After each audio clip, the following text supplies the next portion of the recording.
Hi friends, நான் தான் உங்கள் பார்த்திபன் சாமல்.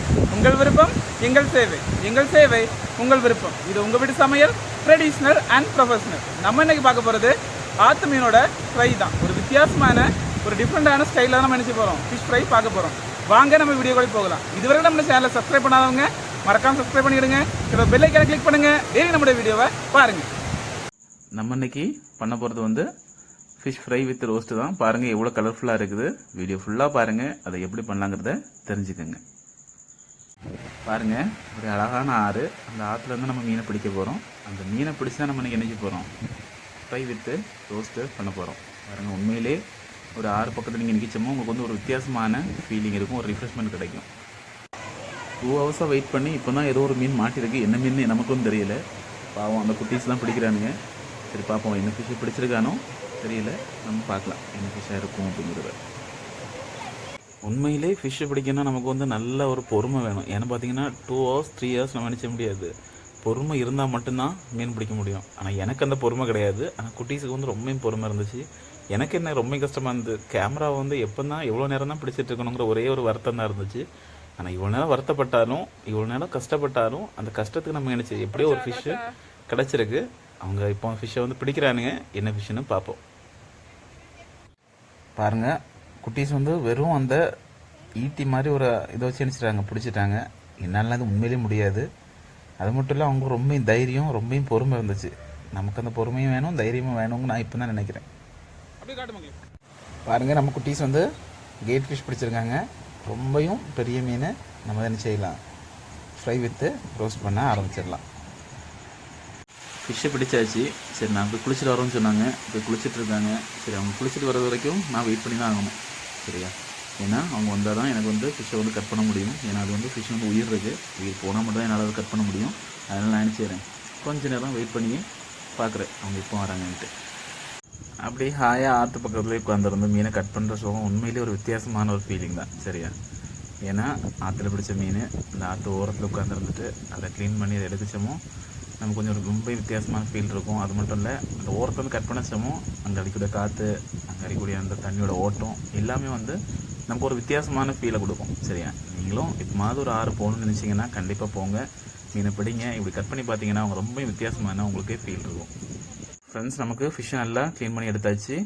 அதுக்கு தேவையான இன்க்ரீடியன்ஸ் பாருங்கள். பெப்பர் பொடி, பெருஞ்சீரக பொடி, கரம் மசாலா பொடி, வத்தல் பொடி, மஞ்சள் பொடி, கடுகு, இஞ்சி பூடு பேஸ்ட்டு, வத்தல் எடுத்துருக்கேன், பொடி உள்ளி வந்து கட் பண்ணி எடுத்துருக்கேன், கருவேப்பிலை. சரி, ஆயில் வந்து நமக்கு தேவையான அளவு எடுத்துக்கலாம், உப்பு. ஃப்ரெண்ட்ஸ், நமக்கு வந்து ரோஸ்ட் தான் பண்ண போகிறோம். அதனால் வந்து நமக்கு நிறைய ஆயில் தேவையில்லை. லைட்டாக ஓரளவு என்ன செய்ய போகிறோம், ஆயில் வந்து கொஞ்சம் எடுத்தாலே நீங்கள் போதும். ஃப்ரெண்ட்ஸ், ஆயில் நல்லா ஹீட் ஆகிட்டு நான் 1 டீஸ்பூன் அளவு நினச்சிருக்கேன். கடுகு போட்டு நல்லா பொரிஞ்சிட்ருக்கு. இப்போ கருவேப்பிலை போட்டிருக்கேன். நீங்களும் என்ன செய்யுங்க, கருவேப்பிலை கொஞ்சம் அதிகமாகவே எடுங்க. ஏன்னா வந்து கருவேப்பிலை வந்து அதிகமாக எடுத்தோமோ ஹெல்த்து தான். சரியா? பிள்ளைங்களுக்கு வந்து டைரெக்டாக வந்து கருவேப்பிலை நம்ம அரைச்சி கொடுக்க முடியாது இல்லையா? ஏன்னா அவங்க சாப்பிட மாட்டாங்க. ஸோ நீங்கள் இப்படி ஃப்ரை பண்ணி இப்போ ஃபிஷ்ஷோ சிக்கனோ நீங்கள் எதாவது ஃப்ரை பண்ணி போட்டுக்கலாம். இப்போ வந்து வத்தல் போட்டிருக்கிறேன். வத்தல் வந்து நம்ம எதுக்கு போடுறோம்னு பார்த்தீங்கன்னா நம்ம நல்ல ஒரு ஃப்ளேவர் இருக்கும், அது மட்டும் டேஸ்ட்டும். சிலவங்க வந்து வத்தலை வந்து அரைச்சி போடுவாங்க. இப்போ அப்படி போட்டிங்கன்னா சின்ன பிள்ளைங்களுக்கு வந்து ரொம்ப காரமாயிரும், சாப்பிட முடியாது. நம்ம அதனால் டேரெக்டாக வத்தல் போட்டிருக்கோம். சரியா? பாருங்கள், இப்போ வந்து சின்ன வெங்காயம் போட்டிருக்கேன். சரியா? நிறைய வந்து சின்ன வெங்காயம் ஏன் போட்டோன்னு கேட்பாங்க. பெரிய வெங்காயத்துக்கும் சின்ன வெங்காயத்துக்கும் ரொம்ப டிஃப்ரென்ஷியேஷன் உண்டு. இப்போ நம்ம ஊரில் வந்து சின்ன உள்ளி வந்து ஒரு வித்தியாசமான ஃப்ளேவர். இப்போ நீங்கள் நார்மலாக மட்டன் வச்சிங்கன்னா இல்லை பீஃப் வச்சிங்கன்னா வந்து நீங்கள் வந்து சின்ன உள்ளி எடுத்துச்சுமா அது என்ன செய்யும், உங்களுக்கு வந்து ஒரு வித்தியாசமான ஃப்ளேவர் இருக்கும். நீங்கள் வேணால் அதை ட்ரை பண்ணி பாருங்கள். கண்டிப்பாக அதை என்ன செய்யும், உங்களுக்கு வந்து ஒரு வித்தியாசமான டேஸ்ட்டு கொடுக்கும். அது நல்லா என்ன செய்யலாம், நம்ம நல்லா கிண்டி விட்டுக்கலாம். இப்போ வந்து நல்லா கோல்டன் ப்ரௌன் வந்தால் மட்டும்தான் அந்த உள்ளியோட டேஸ்ட் நமக்கு வெளியே வரும். சிலவங்க என்ன செய்வாங்கன்னு பார்த்தீங்கன்னா அந்த உள்ளி வந்து வசங்குறதுக்கு முன்னாடியே அடுத்த மசாலாஸ் போட்டுருவாங்க. நீங்கள் வந்து வீட்டில் பண்ணாலும் சரி தான், எப்போவுமே நீங்கள் என்ன செய்யுங்க, அதை வந்து நல்லா வசக்கி எடுத்துக்கிடுங்க. அப்போ தான் நீங்கள் என்ன கிரேவி வச்சாலும் சரி தான் உங்களுக்கு என்ன செய்யும், அதோட டேஸ்ட் வந்து ஃப்ளேவர் கொடுக்கும். அது மட்டும் இல்லை, ஆனியன் வந்து என்ன சொல்லுவாங்க, உள்ளி வந்து திக்னிங் ஏஜென்ட்னு சொல்லுவாங்க. அப்படின்னா ஒரு கிரேவி வந்து நல்லா திக்காகிற காரணம் என்ன செய்யணும், இந்த ஆனியன் வந்து நீங்கள் அதிகமாக போட்டிங்கன்னா கண்டிப்பாக அந்த கிரேவி என்ன செய்யும், உங்களுக்கு வந்து திக்காக இருக்கும். சரி, இப்போ நம்ம வந்து ரோஸ்ட் தான் வைக்க போகிறோம். நமக்கு வந்து வாட்டர் ஒன்றும் நம்ம வந்து விட போகிறது கிடையாது. அதனால் நமக்கு ஒன்றும் ப்ராப்ளம் இருக்காது. சரியா? நல்லா கோல்டன் ப்ரௌன் ஆகட்டும். வத்தல் பொடி வந்து நான் வந்து ஒரு 2 டேபிள் ஸ்பூன் அளவு எடுத்துருக்கேன். கரம் மசாலா பொடி 1 டீஸ்பூன் அளவு போதும் நமக்கு. பெப்பர் பொடி உங்களுக்கு வந்து எவ்வளோ தேவையோ நீங்கள் அந்த அளவுக்கு எடுத்துடுங்க, ஒன்றும் பிரச்சனை கிடையாது. காரம் அப்படி இருக்கும். மஞ்சள் பொடி உங்களுக்கு தேவையான அளவு நீங்கள் எடுத்துக்கலாம். பெருஞ்சீரக பொடி 1 டீஸ்பூன் எடுத்துக்கிறேன். போதும். எனக்கு என்ன வச்சுக்கலாம், கேஸ் நல்லா கிண்டிக்கலாம். சரியா, இப்போ நான் வந்து அளந்து போடலை. சரியா, எனக்கு வந்து ஓரளவு தேவையானதுன்னு எடுத்துருக்கேன். சரியா, நீங்கள் வந்து எவ்வளோ ஃபிஷ் இருக்கோ அதை பேஸ் பண்ணி நினச்சிடுங்க, எடுத்துக்கங்க. ஓகேவா, இப்போ நம்ம நார்மலாக வந்து நீங்கள் வந்து காரம் மட்டும் நீங்கள் பார்த்து எடுத்துக்கிட்டாலே போதும். மற்றபடி வந்து உங்களுக்கு வந்து எந்த மசாலாவும் நினச்சியாது, உங்களுக்கு வந்து அதிகமாக ப்ராப்ளம் வராது. இது நம்ம இதில் வந்து மல்லிப்பொடி எடுக்கலை, நம்ம கிரேவி வச்சால் மட்டும்தான் மல்லிப்பொடியும் எடுக்க வேண்டியது வரும். இப்போ வந்து மல்லிப்பொடியும் எடுக்கலை. நம்ம நினச்சிக்கலாம் நல்லா வந்து கோல்டன் ப்ரௌன் வரும்போது நினச்சிக்கலாம் நம்ம வந்து வசிக்கலாம். மசாலா நல்லா வசங்கிருச்சு. நம்ம இப்போ இஞ்சி போடு பேஸ்ட் போட்டுக்கலாம். இப்போ நார்மலாக நம்ம வந்து எதுக்காண்டி இஞ்சி போடு பேஸ்ட் போடணும்னு பார்த்தீங்கன்னா, நம்ம இந்த ரோஸ்ட்டுக்கு மட்டும் இல்லை, நீங்கள் எல்லா கிரேவிக்கும் இஞ்சி போடு பேஸ்ட்டு சேர்த்துக்கலாம். அதோட நீங்கள் வந்து பெனிஃபிட்டை பார்த்தீங்கன்னா, ஒரு பிளட் ப்ரெஷர் இருந்துச்சுன்னா கண்டிப்பாக அது வந்து குறையும். அது மட்டும் இல்லை, நமக்கு டைஜஷன் ப்ராப்ளம் நிறைய பேருக்கு வந்து ஃபுட்டு செமிக்காமல் இருக்கும் இல்லையா, அது வந்து கண்டிப்பாக செமிக்கும். அது மட்டும் இல்லை, தலைவலி சிலவங்க வந்து பாடி வந்து நல்லா பெயினாக இருக்கும், அவங்க வந்து இஞ்சி போட வந்து நல்லா வெந்நில வச்சு குடிச்சிங்கன்னா உங்களுக்கு வந்து அந்த இதெல்லாம் மாறும்.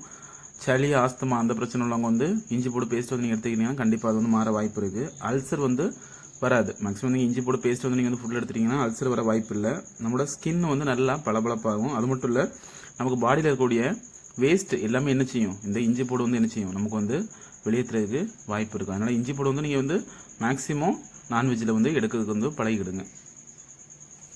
ஃப்ரெண்ட்ஸ், நமக்கு நல்லா மசாலாஸ் வந்து வசங்கிடுச்சு, இஞ்சி போட்டு நல்லா இதாகிடுச்சு. நம்ம நினச்சிக்கலாம் இனி வந்து ஃபிஷ்ஷை போட்டுக்கலாம். சரியா, மீனை போட்டு நீங்கள் நினச்சிங்க நல்லா வந்து இனி வந்து நல்லா வசக்கி விடுங்க. இப்போ வந்து சில ஃபிஷ்ஷை வந்து நினச்ச முடியாது. இப்போ இது வந்து நல்ல பெரிய ஃபிஷ்ஷு, கட் பண்ணி எடுக்கக்கூடிய ஃப்ரெஷ்ஷை பார்த்தீங்கன்னா நல்லா இறச்சி மாதிரி இருக்குது. சரி, இந்த ஃபிஷ்ஷு அதனால நான் என்ன செய்கிறேன், ரோஸ்ட் பண்ணுறதுக்கு நல்லா கிண்டுறேன். ஏன்னா இதில் வந்து நான் முள்ளு இருந்துச்சு, முள்ளை நான் வந்து ரிமூவ் பண்ணி எடுத்துட்டேன். சரியா, இப்போ உப்பு போட்டுக்கிட்டுறேன். இப்போ வந்து உப்பு போட்டால் தான் நமக்கு பிடிக்கும். நீ உப்பு போட்டு என்ன செய்யலாம், கண்டிக்கலாம். உப்பு வந்து உங்கள் தேவைக்கு போட்டுவிடுங்க. இப்போ நார்மலாக வந்து ஃபயரை வந்து குறைச்சி வச்சுடுங்க. சரி, அந்த டைம் நீங்கள் ஃபயரை குறைச்சி வச்சுட்டு நீங்கள் நல்லா கிண்டி விடுங்க. சரியா, இதே வந்து நீங்கள் வந்து ரிவர் ஃபிஷ்ஷில் வந்து வேறு சின்ன வெரைட்டி இருந்தால் நீங்கள் வந்து ஃபிஷ் எப்படி கிண்டாதுங்க, லைட்டாக என்ன செய்யுங்க, மாற்றி விடுங்க. ஆனால் இந்த ஃபிஷ் வந்து என்ன செய்யாது, ஒன்றும் உடஞ்சி ஒன்றும் போகாது. அதனால நான் என்ன செய்கிறேன், அது வந்து நல்லா கிண்டி விட்றேன். அப்போ தான் என்ன செய்யும், உப்பு மிளகு எல்லாமே என்ன செய்யும், நமக்கு வந்து எல்லா இடமும் நல்லா பிடிக்கும். ஃபயரை குறைச்சி வச்சுட்டு இப்போ இந்த டைம் வந்து ஆயில் வேணால் என்ன செய்யலாம், நீங்கள் வந்து ஆயில் ஊற்றிக்கலாம். நான் வந்து ஆல்ரெடி ஊற்றின ஆயிலே அதிகமாக இருக்குது, அதனால் நான் என்ன செய்யலை, ஆயில் வந்து ஊற்றலை. உங்களுக்கு ஆயில் வேணும்னா நீங்கள் வச்சுருங்க, ஆயில் வந்து ஊற்றிக்கிடுங்க. சிலவங்க வந்து மசாலா பொடிஸ் வந்து உங்களுக்கு வந்து அதிகமாக வேணும் அப்படின்னு தோணுச்சு, நீங்கள் நினச்சிக்கலாம் மசாலாஸ் என்ன செய்யலாம், நீங்கள் அதிகமாக ஆட் பண்ணிக்கலாம். பாருங்கள், ஒரு 10 நிமிஷம் ஆயாச்சு. டீ வந்து ஒரு நார்மலாக வச்சுருக்கேன்.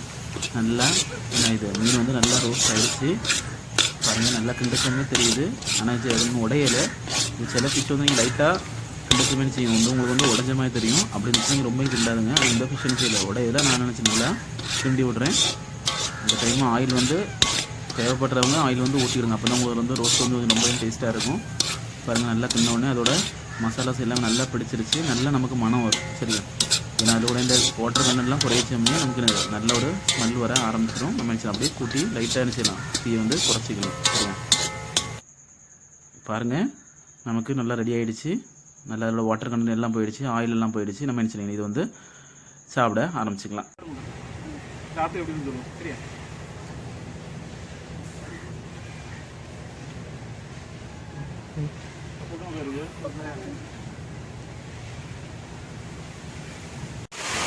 இதுவரைக்கும் நம்ம சேனலை சப்ஸ்கிரைப் பண்ணாதவங்க மறக்காம சப்ஸ்கிரைப் பண்ணுங்க. இதோட பெல் ஐக்கனை கிளிக் பண்ணுங்க. டெய்லி நம்மளோட வீடியோவை பாருங்க.